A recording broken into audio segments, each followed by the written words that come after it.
Here we are gaming once again in Linux Kubuntu. Today we are not playing X-Plane 12, we are playing X-Plane 11. And the reason we are downgrading is X-Plane 12 does not have the SR-71 Blackbird in it yet. And that is the best vehicle to fly extremely long distances, extremely fast. And what I'm going to try to do here is we're taking off at JFK International Airport in New York, and we're going to try to fly across the entire country over to Seattle. So the SR-71 can fly at about Mach 3.3. It's pretty stinking fast, and it should get us to Seattle once we reach that speed in about 50 minutes or so, about 50-55 minutes.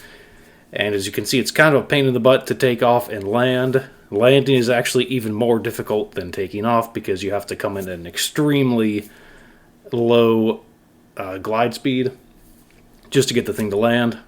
And as you can see, I had to adjust the video settings so I could actually get this thing to run properly. It's weird. It seems like X-Plane 12 actually runs a little bit better than X-Plane 11, and depending on your settings, you may have to adjust it. But since we're in X-Plane 11, we can use the SR-71 Blackbird, which is great. So we are flying past New York. So you can see all the pretty buildings that look like the Empire State Building right there. And I'm also going to try to keep this thing below about 10,000 feet, just so everyone can see all the landmarks and features we're going to fly over. And I'll check the map periodically, and it's going to go by pretty quick. We'll see some pretty interesting things along the way, even some of the more mountainous areas of the west coast, or west of the United States, so that's pretty interesting. And we're going to run out of fuel probably 3 or 4 times, because this thing burns fuel ridiculously fast. At full throttle, it'll probably only last about 20 minutes, and as you can see, we're already cooking pretty good here.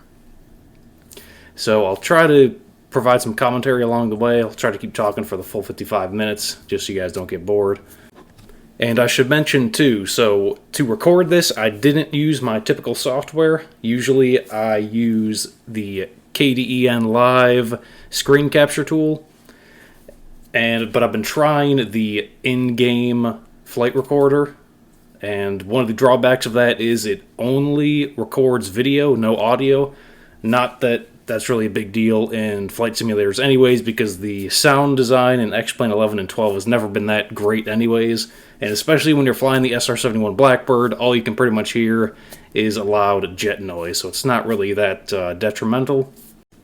So that's good, and we'll keep on going here. The flight stick I'm using for this, you probably saw in the beginning when I was going through the settings, but just in case you didn't, it's the Logitech Extreme 3D Pro. That's the flight stick I use for all my Linux flight simulators. So that would be this X-Plane 11, X-Plane 12, and Aerofly FS4. That's kind of the more arcadey one. And what I may actually do, depending on how X-Plane 11 and 12 pan out, Aerofly FS4, you don't have to refuel your planes in it, so that's a huge benefit to doing, flights across the Atlantic and the Pacific. And I'm even trying to do one probably that circumnavigates the globe. I think that'd be kind of interesting.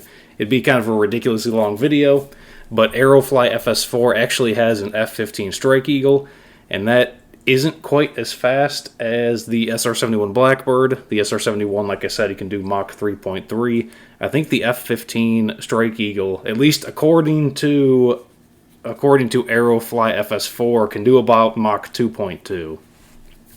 So it's about a 50% reduction in speed, but still, Mach 2.2 is still pretty fast.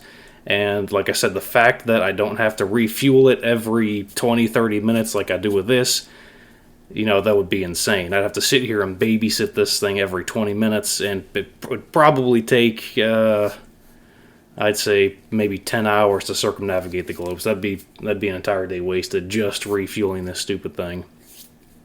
And I forgot to mention, too, the other negative about recording, using the in-game flight recording mode for X-Plane 11 and 12, is it doesn't do one continuous video file what it does is it spits out like minute long or minute and 30 seconds, possibly up to 2 minute long video recordings. So that's kind of annoying. And what you have to do is piece them together in your, your post process or whatever you're using, Adobe Premiere, or for me it's KDE Live. So that's kind of annoying. So, for example, this flight I did here, it spit out. It's a 55-minute flight. That's a kind of an interesting shot right there. You get the train. But like I was saying before, so this flight right here is 55 minutes, and it spit out probably 40 or 50 video files. They were .avi files, so just be aware of that if you're trying to do something similar. If you're doing, you may want to actually stick with the regular screen capture, because you get audio and you get one continuous file. You don't get all these stupid little minute-long clips, which is kind of annoying. So as you can see here, I'm also swapping between different views just so you can see how fast this thing is moving. We're up to full cruise, well, not cruise speed, but pretty much the maximum speed you can get on this thing, which is about Mach 3.3, which is extremely ridiculous. And another interesting drawback you have to remember about the SR-71 Blackbird in X-Plane 11 is most of the dials you're seeing on the cockpit right here, they aren't clickable. And that's kind of strange for X-Plane 11 or 12. Usually if you pick a Cessna or any of the big airliners like the 737 or 747, pretty much any instrument you see in there you can actually click and manipulate like you would in real life. For the SR-71 Blackbird, it's not that way. I think a couple things you can probably click on, but most of the instruments you see are pretty much static, which is kind of annoying.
And if you've actually been paying attention to the map I've been pulling up every few seconds, we're actually already past Lake Erie.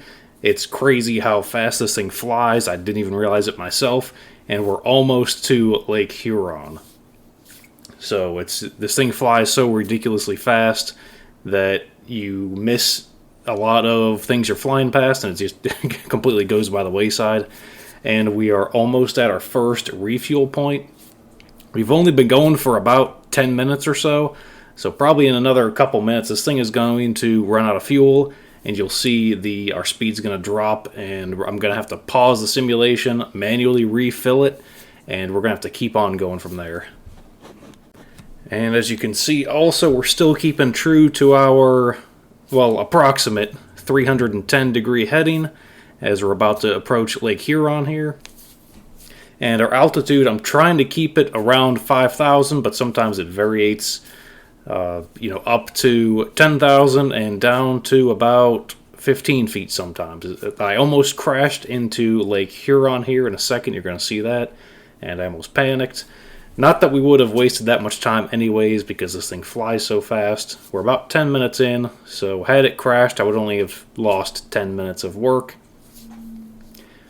So here's a pretty good shot of it actually coming towards you, so you can imagine being on the ground, seeing that thing fly over your head, and it's just completely bananas how fast this thing flies.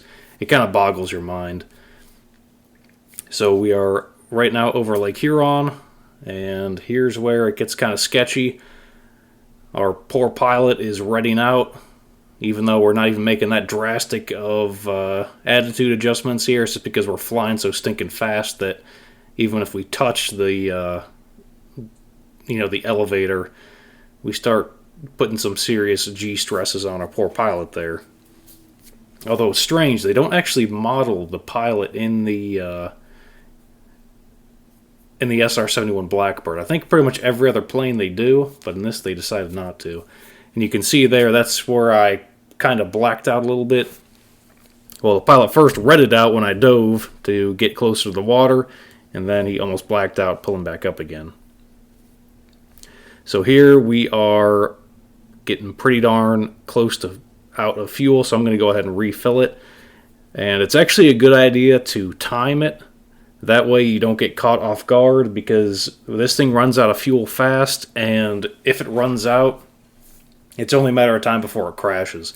The stall speed on this is extremely high. I think it's somewhere around 150 or 160 knots, and it can drop speed quickly if you don't have those main engines going. So you just have to keep that in mind. So we're about pretty much over Lake Huron. And we're flirting with the Canadian border here.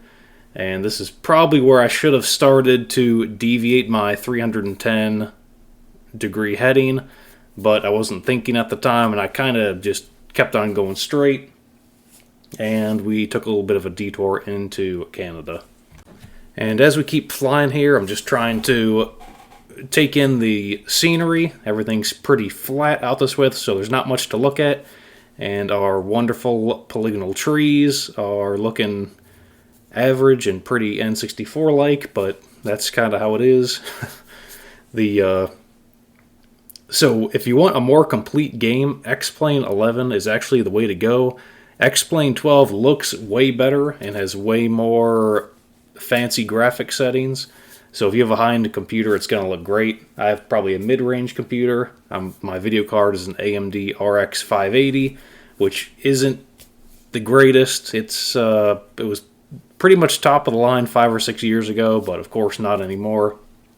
I may think about upgrading it eventually, but for now it runs great, and it does it what I need to. And since X-Plane 11 is more of a complete game, you can actually get way more add-on packs that are free DLC that will add scenery pretty much around the globe. That's also kind of why I'm thinking I do want to do a video where I circumnavigate the globe. X-Plane 11 is what I'll probably do it in. I would love to do it in X-Plane 12, but there's two big issues. One is it doesn't have the SR-71 Blackbird, like I've mentioned before, and the second issue is the scenery isn't as complete as X-Plane 11. X-Plane 11 pretty much has the entire populous areas of the globe modeled, so it'll be way more interesting if I do it there than compared to X-Plane 12, which I believe only has most or all of the United States and then some European areas. I don't know if it has the Asian areas like Japan or China or anything like that. I may be wrong about that, but X-Plane 12 is still technically in early access, so it's not as complete of a game. So if I do circumnavigate with the SR-71, it's probably going to be an X-Plane 11. Or what I'm thinking too is even doing it in Aeroflight FS4, and we can use the F-15 Strike Eagle. But that causes issues too, because from what I've tested in Aeroflight FS4, it's even less complete, I think, than X-Plane 12. The huge benefit to that is that I don't have to constantly refuel the F-15. So I'm kind of debating on what to do there, but we'll see. Hopefully we can get it done. But for now, we'll keep on flying our SR-71 Blackbird. I did do the Mach conversion to miles per hour. So this thing tops out at about 3.33 or 3.31 Mach. And that converted it into miles per hour is about 2,400 miles per hour, which is ridiculously fast. And that kind of coincides with the timing it'll take to get across the United States. Since it's about 2,300 miles from coast to coast, depending on where you are, that pretty much coincides with our 55-minute flight time, so it makes sense. And I don't know if you guys can see this or not, but every time I switch to the viewpoint of the ground tower and I zoom in on the SR-71, you can see there's kind of a strange glitch on the engine section of the 3D model of the SR-71. It's kind of strange. I've only noticed it now. I think, as far as I know, it's just in the SR-71. I don't think any of the other commercial airliners do that. But I haven't really checked. But it's kind of an interesting viewpoint. That's kind of why I like to cycle through it. And you can see by our map here, this is probably where I should have made a course correction. A more intense course correction, because I think we're still traveling about 310 heading. So I probably should have banked it more directly west and just headed on from there, because what we're actually going to end up doing is we're going to shoot up into Canada a little bit, and that's kind of overshooting our goal. We want to make it to Seattle, and we're kind of doing a roundabout way of getting there. It doesn't take up too much time, so it's not that big of a deal. It's just not super efficient. And I just now realized something goofy. If you look up to the north of where a plane is flying, in that little lake there, I'm not exactly sure what lake that is, but if you look closely, there was an aircraft carrier inside that lake. As far as I know, there's no way to navigate from the ocean to that lake, so unless Canada or the United States built that aircraft carrier inside that lake, there's no way that thing could get in there. So that's kind of an interesting point. So here's actually where I'm starting to make that turn due west. So I guess I did better than I initially thought after I'm doing the voiceover. So we didn't actually waste too much time, so that's good. One thing I do really like about X-Plane 11 and 12 is with those aircraft carriers, if you're flying along and it either gets boring or you see one of those pop up, all you have to do is hover your mouse over the aircraft carrier, and it'll take you directly to that, and you can line up on approach and try to land on it. The aircraft carriers in X-Plane 12 are actually really, really well modeled. You can actually taxi your plane to the elevation decks and go down below, and they're massive. You can fit fighter jets down there, probably even aircraft carriers if you wanted to. I actually did do a video where I successfully land I believe it was a 737 on an aircraft carrier. Of course, it had no passenger weight and barely any fuel, so it was kind of the best case scenario, and it just barely made it onto the aircraft carrier. And that's, of course, without using the special grab cables that they use whenever they're actually landing jet fighters on those. I don't think X-Plane actually simulates those, at least not to my knowledge, so it's really just like landing on a tiny runway, so it's pretty interesting. And as you can see here, I'm playing around with the views in the cockpit of the SR-71, and usually what I do is I switch to the internal view and I just use W, A, S, and D, and it'll shift your guy's head or looking viewpoint all the way up or all the way down. And it doesn't let you clip through the 3D model like this, but I think they there may be a glitch in the SR-71 because I'm seeing a bunch of different graphical problems with it. And even if you zoom up close from the exterior view, it's not the crispest, most beautiful looking thing ever. From a distance it looks good, but if you zoom in all the way from an exterior view, it doesn't look that great.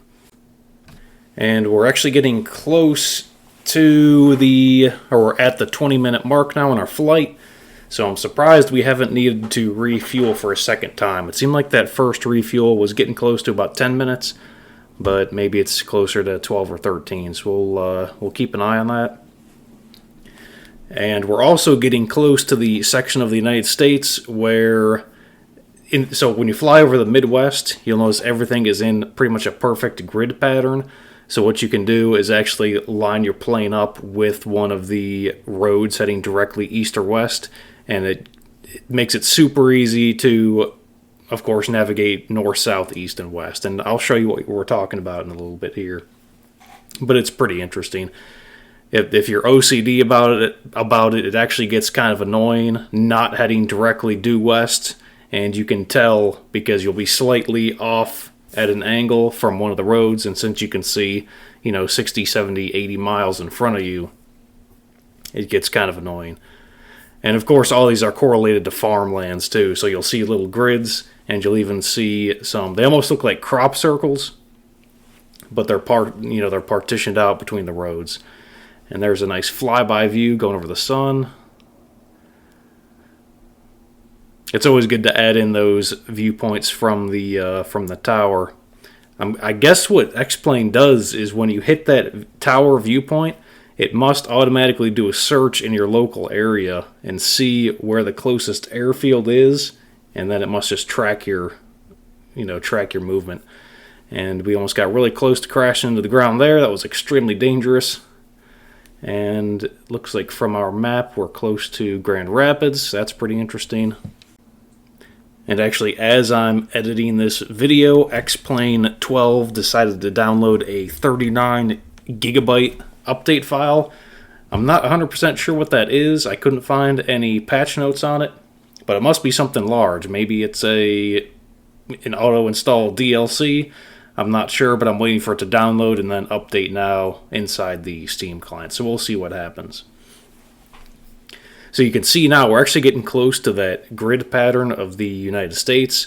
The first time I noticed this was actually in the first video I did where I flew the same plane over the United States, except it was way more southern. I think I took off from, I think it was Virginia, and flew directly west and ended up somewhere around Southern California.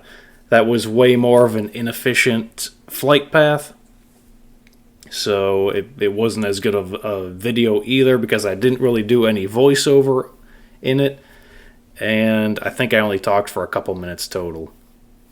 And I think that one, I don't know if it's a longer distance, but I remember doing 5 or 6 refuels during that, so it was a little bit longer of a distance too. And also I was not able to successfully land this thing.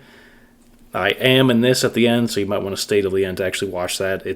I do a pretty good job of actually landing it, and I'm actually proud of myself. Plus you get to see, I believe it's the Smoky Mountain in Seattle, and you can see the Sears Tower, so it's a little more scenic than my first cross United States flight. And here we go. This is pretty much what I'm talking about here. You can see how the roads point pretty much directly due west. And it's kind of annoying since we're not flying directly west. We're slightly off, so you can almost kind of line yourself up and just follow the roads if you want. So it makes it easy to head directly west if you want. I've always thought it'd be interesting to actually take a drive out there and just drive straight for hundreds of miles. It's kind of interesting. But we'll take a slight right turn in the SR-71 here to line ourselves up and make it slightly less annoying to fly. And we'll try to look at the ground and see what interesting patterns we can find. So we're actually getting close too. This will probably be for another 5 or 10 minutes of just straight flat farmland. There's a point in the video where I actually get pretty darn close to crashing into some mountains. They come up fast, even though you see them way in the distance. Since you're flying at 2,400 miles per hour, You think you're far away, and then all of a sudden you're on top of them. And since we're flying at such a low elevation, it gets pretty dangerous. It's interesting to look at, but we just have to be aware of that as we're flying. So right now we are pretty much directly over Midwest United States, north Midwest United States, and we should be due for a fuel stop here, which of course is a fake fuel stop. They've been averaging about 10 or 15 minutes, and this is going to be, I believe, our second refuel. Second or third. So it should run out any second here, and once it does, once we see those engines dim, we are going to pause it and quickly, yep, there it goes. Our engines are out, so we're going to go ahead and go into the flight balance and manually give ourselves some fuel. And there you go, that's all you have to do. We'll hit apply changes and it instantly fires back up. Especially in this thing, you want to do that as quickly as possible just so you can keep your speed up. The drag on this thing is insane, so even without propelling yourself, you lose speed really quick. We probably lost, I didn't see our speed, we probably lost a few hundred miles per hour just on that alone. So you definitely want to make sure whenever that happens, do it as soon as you possibly can. So now that we have a full fuel tank, we'll keep flying directly due west, and we'll try to stay in between these two roads here and scare the crap out of some farmers and cows and cattle, whatever the heck they have down there. And we'll keep on flying. I'd imagine if you saw this, you would probably not even know what it was. Of course, since you're flying past the speed of sound, you wouldn't even hear it before you would see it before you actually saw the thing, which I've always thought is a pretty interesting concept. And I don't know if you can tell this or not, but you can see that we're actually starting to get some tiny variations in elevation. So that means we're getting a little bit close to the mountainous part of the United States, and that's where we have to be careful. Like I said, those mountains sneak up on you really quick when you're in this thing, so we have to be on the lookout and start pulling up and get to probably 10 or 15,000 feet, maybe even higher, just so we don't crash into those things. And as we are flying, I'm slowly checking through my Steam library here, and I found, so I was completely wrong, X-Plane 12 actually does have 6 sets of DLC content, and let me see what they actually are here. So they have, it's 100% free, and it's included in the main game. So they have Africa, Asia, Australia, Oceania, Pacific, Europe, North America, and South America. So those are 6 extra packages you can add on currently to X-Plane 12. I don't know if they actually came out with the full release of the game or not. I'm assuming they did because the date on them says September 22nd, 2022. So they probably released for the full game. I just didn't have enough space on my hard drive. So that's actually really good. I think those are the exact same packages that I have for X-Plane 11. And if that's the case, I probably can do a video of flying around the entire world in X-Plane 12, except for the fact that X-Plane 12 still doesn't have the SR-71 Blackbird, so I'll probably have to do it in the F-14 Tomcat, which is still pretty fast. It's just not as fast as this, of course. So we'll see what happens. I'm currently downloading all 6 of those. I think I may have already had 2 of them, so I'm downloading the other 4 or 5, whatever it is. They're pretty big packages. I think they're about between 5 and 10 gigs each, but they add a huge amount of content to the game. And especially if we're flying around the world, we want to see all the landmarks we can, just to make the video a little bit more interesting.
And I'm just checking our timing here, and from what I can tell on the map, we are definitely over the halfway point, so that is amazing news.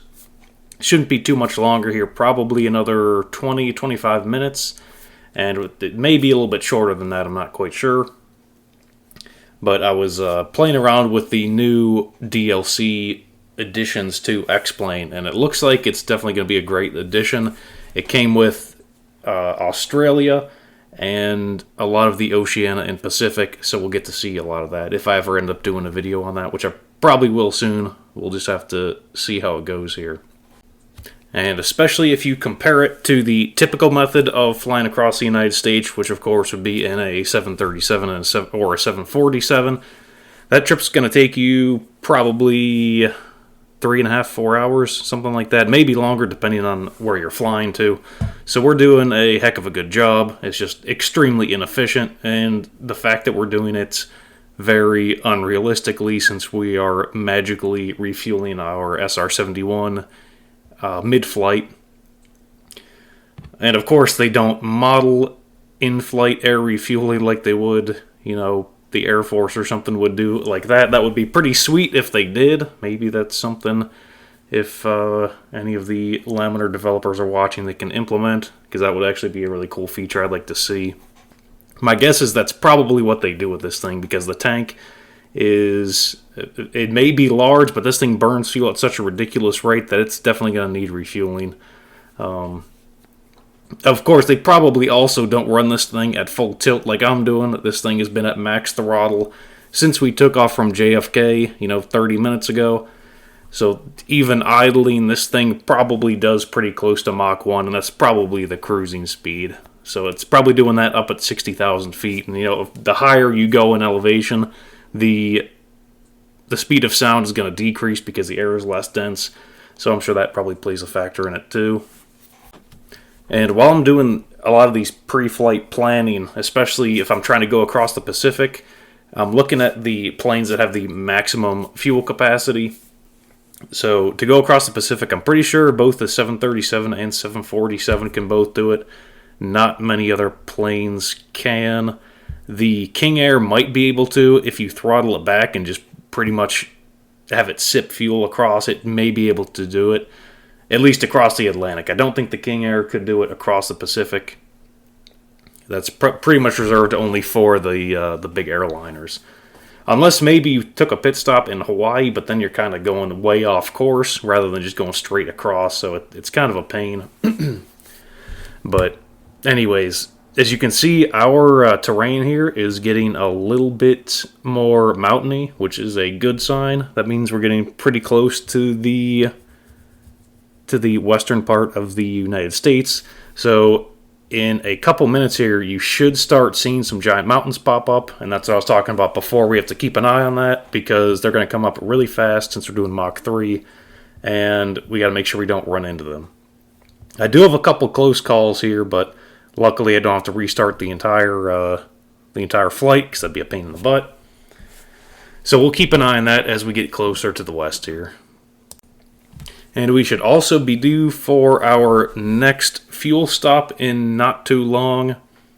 I'll have to check back, but I think we are at 2 or 3 fuel stops, and they've been about 10 or 15 minutes each, so maybe it's only been 2 fuel stops. But you can see even here, it got pretty close to hitting that, even though that was a little bit of a hill. So we'll have to keep an eye on my altitude and make sure nothing bad happens. I think if I do this next time, I may have to figure out some way to keep the map permanently affixed on the screen, because that'll be more interesting. We can see it flying. It's hard to keep the map on the screen and get enough detail. I've been thinking about too, just maybe keeping an entire second monitor and doing a screen recording on that, and maybe even transpose some of it. That way we can always get the data, our attitude, our speed, fuel, and our location on the map. That's actually one thing I really like about Aerofly FS4. Even though it's kind of a downgrade in every way, when you do an external view in Aerofly FS4, it gives you at the top of the screen some tiny little readouts of your attitude, distance left to location that you're trying to fly to, like your GPS coordinates. and flap settings. It gives you a few other things too, and I actually really like that. You can actually do that in X-Plane 12, I believe, with a special add-on. I'll have to play around with it and see if I can get it to work. I was watching another streamer, and I asked him what he was using. He had a permanent map up, and he was actually able to see some of the different cloud formations, kind of like a weather map. And he said he uses, I think it was called Sim Toolkit, and it's for X-Plane 11 and 12, but it's a separate add-on, and I don't know if it actually works with Linux or not. He was gaming on the Windows version of X-Plane 12, so that may be something I can look into. But for now, probably what I'll end up doing in the future is either do a second screen recording or see if I can get the map somewhere on the screen that doesn't take up as much room. So as you can see here, I'm climbing pretty darn high. We're probably at 15,000 feet. You can see off to the right there, we're getting pretty darn close to some of these mountains. So that'll give us something nice to look at. And as you can tell, they are coming up quick, just like I said. I don't know what that weird... I can't tell if that's an actual lake we're coming up on, or if that's just a weird graphical glitch. It may be a graphical glitch, because I think some mountains just popped up in the background. And of course, we're lowering our elevation, because we're stupid. So we're going to try to get that back up. And yeah, the more I test this in-game flight recording function of X-Plane, the more I don't really like it. I'm sure in some situations it's good, but the fact that it spits out 50 different minute-long clips, and that's the thing too, they're not actually small clips. The minute-long clips, I mean, they're at 1080p, but they're probably 2 gigs each. I don't know why they're so large, but when I record in... when I typically use KDN Live and just use the typical screen recording, my video lengths my video size files are nowhere near that size. So I'm not sure exactly what the heck it's doing. It does spit it out in a different format. So I think it's a .avi.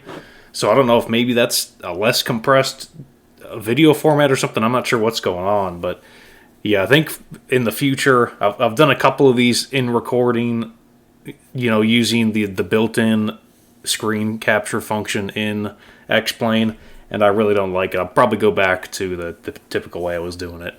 The other bad thing, like I mentioned before, is you don't get any audio from the flight recording, which kind of sucks. You only get video. So, back to the flight here. As you can see, these mountains are creeping up on us really fast.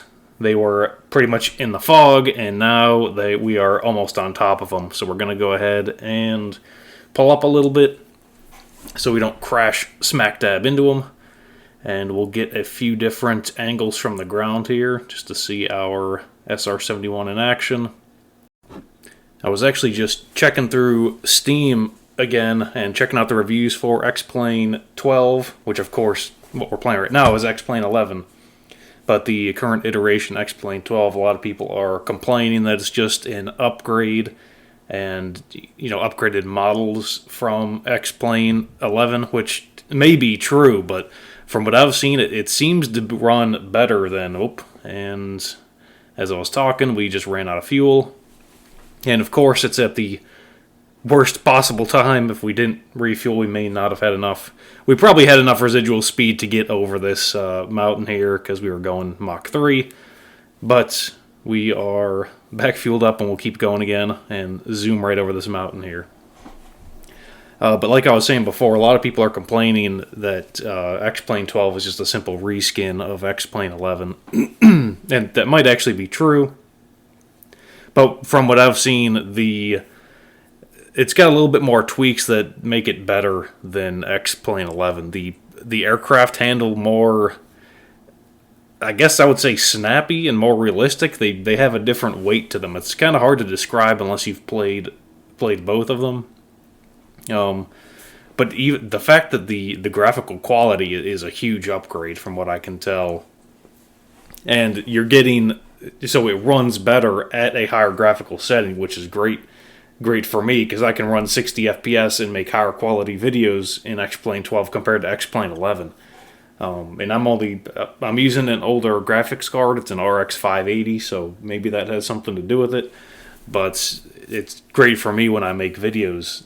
The only negative thing I can see that I've said multiple times before is X-Plane 12 doesn't have this vehicle, and I like to do, I like to showcase the crazier vehicles in X-Plane. I think it makes for a more interesting video, and X-Plane 12 doesn't really have anything super fast. It has the F-14 and I believe the F-4 Phantom, and those are about it. So if I want to do a long distance flight, I have to use either those, or if I want to do something super slow, I can use a Cessna, or I can use a 737 or a 747, and those I think are kind of boring. They're not as fun to fly, at least in my opinion.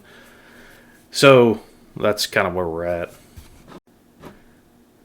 And that was kind of a cool shot there with the ground view.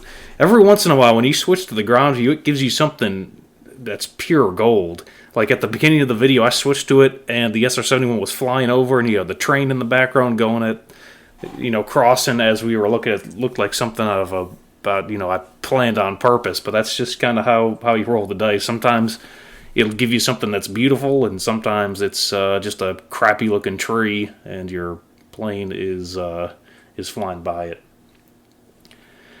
Kind of like this one here. Well, I mean, that one's not too bad. You get to see a fence. And of course, there's still that weird graphical glitch. And I gotta make sure I pull up before I crash into the mountains again. That's probably the third or fourth close call I've had with this thing. And of course, since it's flying so fast, you have mere seconds to make a correction. And if not, you're gonna crash the thing, and it's gonna, crash and burn. This one's not too bad. As you can see, there was a car driving by right there by the fence. So it just depends on the luck of the draw. Sometimes you switch to that view, you get gold. Sometimes you switch and you get nothing but trash. And if you can look out straight ahead, we're getting some interesting mountain ranges here. We're getting pretty darn close to our objective here. I'll fly it for a few more minutes. We should have plenty of fuel to get us there, hopefully. It should only be another 10 minutes. Of course, this thing will probably run out in 15 minutes, but we still should have enough to get there. And we'll have to cut the throttle pretty far out from where we're actually going, because, again, we're going Mach 3. And like I showed you before, we're approaching from the north. We're going to make it that left turn, head due south, and we're going to try to land it there. And we'll be able to see Mountain Rainier in the distance on the left, and the Sears Tower and Seattle, Washington off to our right. But that's still a few minutes out. So until then, we'll enjoy the mountain scenery and see if we can pick out anything interesting. And here's what I was talking about. You do the ground view and you get absolutely nothing. It's just some crappy polygons, and sometimes you can't even see the vehicle you're flying because a mountain's in the way. So let's check on our flight status here and see where we are at. Look at some of these airports here to see if I recognize anything. Nope. I think that one said, yep, okay, Missoula International. So let's look at our map over here. Of course, you guys won't be able to see this. I have it on Google Maps over here. Okay, so we're getting pretty close. So that Missoula Airport is right at the western edge of Montana. So we're doing pretty good. We have to fly over Idaho and then the entire state of Washington. But since we're going so fast, that is not going to take very long at all. So we're going to get ready to land here. I think we're still flying kind of in a northwestern angle here, so we should be able to hit the airport no problem. Just double checking the map here and seeing what's going on. Yep, I think we're good to go. And I'm looking at the clock here. We are about 5 minutes out from killing the engines and making our left turn onto the final leg so we can actually get this thing landed. Like I said before, I've landed this a couple times, and it's gone pretty badly. I know in my first video, I actually overshot the runway, but I've practiced it a few more times, and this time I'm actually it's gonna be a super long, wide left turn, and it should go pretty well.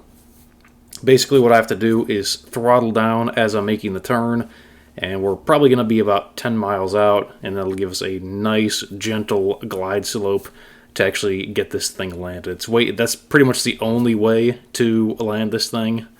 It's pretty difficult, but once you do it a few times, it's not that bad at all. And like I said before, I'm having trouble deciding on what video to do next for the SR-71 Blackbird. I really want to do a video where I circumnavigate the entire world. I actually want to go east to west, and then I want to go north to south. So we'll actually fly over the North Pole and the South Pole. But like I mentioned before, it's going to require me sitting here and refueling this thing every 15 minutes. So I don't know if that's really feasible. I've actually looked up if there's any way to potentially write a script to actually refuel this thing. I think a couple of people have done it, but that almost sounds like it's more hassle than it's worth.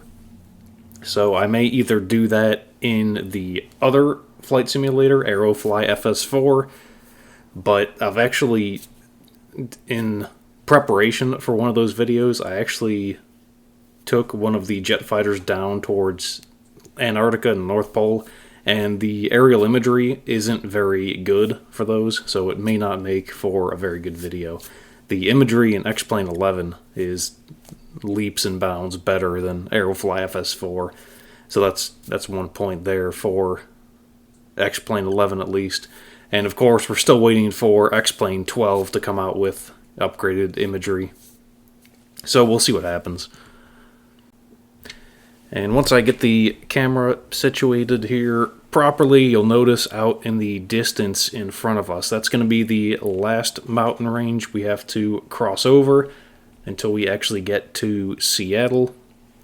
And that's when we're going to kill the engines and make that left turn and land at the Seattle International Airport. And once we get there, I'll show you. So on the left-hand side is going to be Mount Rainier. You can actually see you'll be able to see the snow on top of the mountain, so it's pretty cool. And when we're flying in, the city of Seattle will be modeled, and we'll be able to see the Sears Tower on the right. But maybe we'll do one final ground skim here, burn up some of those cattle down there, maybe a couple trees, before we get over this next mountain range and keep on going. I was actually recently checking out some of the other more famous flight sim streamers, and of course they're playing Microsoft Flight Simulator, the newest one, and it still kind of blows my mind, the graphical capabilities of that game. It's incredible. It's way better than X-Plane 12, at least on my system, from what I can tell. And the fact that it continuously loads imagery is kind of insane. So maybe X-Plane 12 can one day implement that, but until then, it looks like the most beautiful simulator award is going to go to Microsoft Flight Simulator, at least for the near future here. Definitely has X-Plane 11 and 12 beat, but we'll see. Maybe Laminar Research will be able to implement something like that. Although it may not be quite their marketing strategy. It seems like Laminar Research is more focused strictly on the flight sim aspects, and there's a few people out there arguing whether X-Plane 12 or Microsoft Flight Simulator are more realistic. But from the footage I can tell, Microsoft Flight Simulator looks amazing, and the flight characteristics, the flight models are great too. So it's kind of the best of both worlds. But since my whole thing is gaming on Linux, it's really not an option for me. Maybe one day they'll come out with they'll upgrade Wine or Proton to, for us to be able to play it. But everything I've read on the forum says you can't. I mean, you could probably get it to run, but of course it's not going to run very well on anything but, a Microsoft operating system. So maybe one day we'll get to experience it. And here's that mountain range I was talking about. So we're flying over that now, so we're getting really close to Seattle. Shouldn't be too much longer here. Just a few more seconds, we'll get over this mountain range. I'll get ready to kill the power. As you can see, we're pulling up the map here. We're going to want to get right in line directly north of that airport. Of course, we're going to start our turn a little bit before that because this thing is going so stinking fast. So we'll kill the power right here. coast for a little bit because we're, of course, going Mach 3, and we can't land going that fast, otherwise we'll explode ourselves and the entire airport. And we'll start making this left turn here. The speeds that this thing travels at is still kind of mind-blowing. Now, of course, this is actually an older aircraft. I can't remember when they came out with this thing. It must be the early 90s or 80s. So that's 30-something years ago. I'm sure they have more capable aircraft even now, but back in the day, this thing was pretty sweet. And, of course, it still is today. So we're almost done making our turn here. If I can get her lined up. And we'll try to keep the wings level. So if you're flying this in X-Plane 11, this is the procedure you have to use to land this thing. You have to start way far out and make sure you're going a proper speed, and you should be able to land the aircraft if you know what you're doing. So I don't know if you guys saw it over there to the left. That's Mount Rainier. So as we get a little bit closer to it, we'll be able to see more details on it. You'll be able to see the snow on top of the mountain. And we are flying right now directly over Seattle. So once I get this thing lined up and settled, yep, you can see over there, that's Mount Rainier. I'll try to get a better view of it. The super realistic on top of the aircraft viewpoint. And there's Seattle right there. The Sears Tower should be coming up. Yep, right there. We'll get a nice zoom in and zoom out of that. Get back to flying so we don't crash this thing because we're still going pretty darn fast.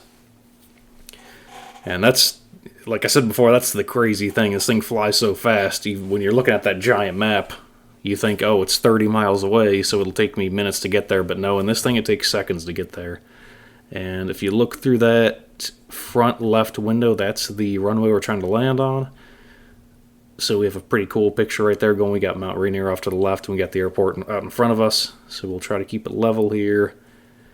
That's another thing you have to remember too. So this thing doesn't have flaps. At least they didn't model flaps. I don't know if the real airplane has them or not. So that makes it even more difficult to fly this thing. If it had flaps, you might be able to get away with doing a steeper landing. But until then, this is the procedure we have to take. So we're getting closer here. It should only be a few more seconds till we touch down. Double check and make sure our landing gear is down. And we're coming up. Make sure we clear these trees. Don't smack them with our landing gear. We're still coming in pretty hot, but only a couple more seconds to go. Flare a little bit and touchdown. Back wheels, front wheels. Alright, nice. So we'll get a view of the tower there. I'm sure they didn't expect an SR-71 to be landing after flying all the way across the country, but that's okay. We will hit our brakes, and we'll probably shoot for that last turn off there. And as you can see, that's Mount Rainier off in the distance. Got a little bit of snow on top of it. Yeah, we'll bring this thing, slow it down, turn off, and we should be all set. Alright, we made it, so that should be about it. Thanks for watching.